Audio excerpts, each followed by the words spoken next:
अलैकुम। शुआई तरकीब के तजुर्बात करके कई साइंसदानों ने अपने अपने ख्यालात का इजहार किया था। उनमें से चंद हैं सीबी वैन नील, वॉन हेलमेंट, प्रास्ले और इंजन हाउस। सीबी वैन का कहना था कि कार्बोहाइड्रेट्स के हर सालिमे की तैयारी में एक पानी का और एक ऑक्सीजन का सालिमा तैयार होता है, और उनका मानना था कि शुआई तरकीब के लिए रोशनी बेहद ज़रूरी है। ये मानना सीबी वैन नील का था।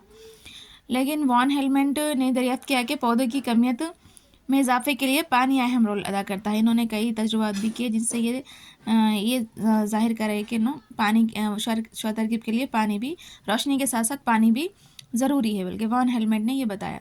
प्रास्ले का मानना था कि हवा से गैसों के मामलात में जानवरों का अमल पौधों के अमल से मुख्तलिफ होता है। इसके मुताबिक जानवर हवा को आलूदा करते हैं तो पौधे उसी हवा को साफ़ सुथरा बनाते हैं। इनके प्रास्ले का मानना था, इसके प्रास्ले के तजुर्बे को इंजन हाउस ने जुदागाना हालात में बताते हुए कहा कि उसने दरियाफ्त किया पौधे का सिर्फ सब्ज़ हिस्सा ही सूरज की रोशनी में ये काम अंजाम देता है। पौधे का सिर्फ सब्ज़ हिस्सा ही क्या करता है, सूरज की रोशनी को शुआई तरकीब के लिए इस्तेमाल करता है।